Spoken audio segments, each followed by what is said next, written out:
आगामी विधानसभा निवडणुकीत ठाकरे गट मुस्लिम उमेदवार देण्याची शक्यता।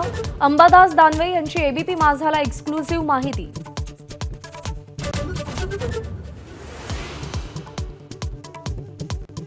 एमआयएम ही विघातक शक्ती, त्यांच्याशी युतीबाबत कोणतीही चर्चा नाही।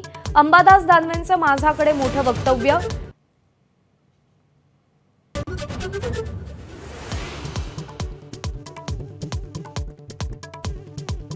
मुख्यमंत्री शिंदे आणि अजित पवार यांची वर्षावर महत्त्वपूर्ण बैठक। शिवसेना राष्ट्रवादीच्या आमने सामने येऊ शकणाऱ्या जागांवर खलबतं। लाडकी बहीण योजनेच्या अहवालावरही चर्चा। महायुतीमध्ये जवळपास 40 जागांवर एकमत होईना।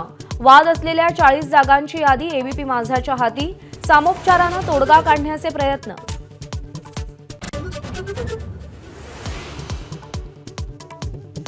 लोकसभेकडून राजकीय पक्षांना कार्यालयाचं वाटप। एकनाथ शिंदेंच्या पक्षाचा शिवसेना शिंदे असा उल्लेख, तर पक्षाचा शिवसेना उल्लेख करावा यासाठी शिंदे गटाचे नेते आग्रही।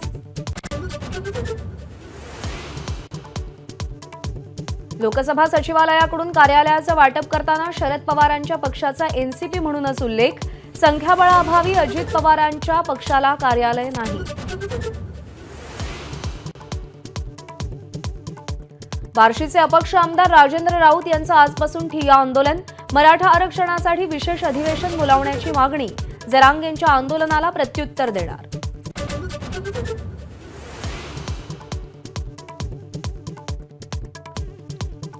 पंतप्रधान नरेंद्र मोदींनी सरन्यायाधीश धनंजय चंद्रचूड यांच्या निवासस्थानी गणपतीचं दर्शन घेतलं।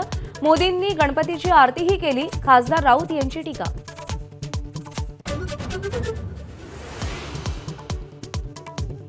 नागपूरमधल्या ऑडी अपघाताचं काँग्रेस कनेक्शन उघड। कार चालवणाऱ्या अर्जुन हावरेचे वडील जितेंद्र हावरे काँग्रेसचे पदाधिकारी, तर अपघातावेळी कारचा वेग ताशी 60 किलोमीटरच्या आसपास। आरटीओची एबीपी माझाला एक्सक्लुसिव्ह बातमी। 70 वर्षांवरच्या सगळ्या ज्येष्ठांना आयुष्मान भारत योजना लागू होणार। 6 कोटी ज्येष्ठ नागरिकांना फायदा होणार।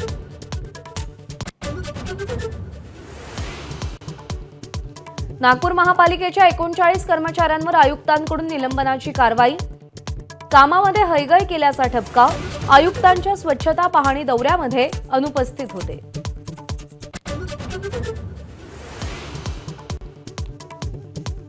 मिंदे फडणवीस सरकारनं चिरडा व पळा योजना काढावी। दैनिक सामनातून उपहास। चंद्रशेखर बावनकुळे, संकेत चंद्रशेखर बावनकुळे हे सरकारचे लाडके सुपुत्र अशीही टीका।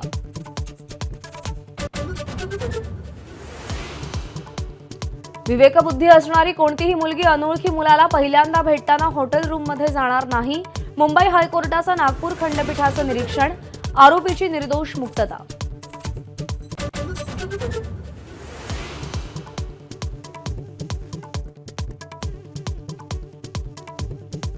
पुढच्या महिन्यामध्ये एसटीच्या ताफ्यामध्ये नव्या 100 बसेस येणार। अंतिम चाचणी पूर्ण।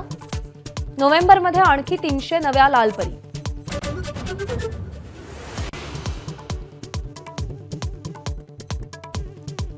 मुंबईतील कोस्टल रोड आणि सिलिंकला जोडणारा पूल आजपासून खुला होणार। वांद्रेकडील दिशेने जाणाऱ्यांची मोठी सोय। दुसरी मार्गिका खुली होण्यासाठी मात्र आणखी काही कालावधी लागणार।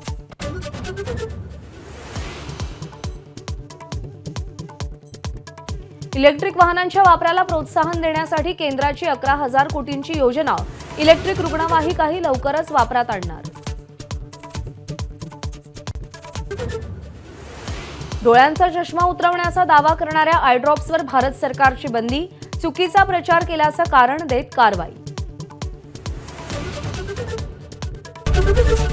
एबीपी माझा, उघडा डोळे बघा नीट।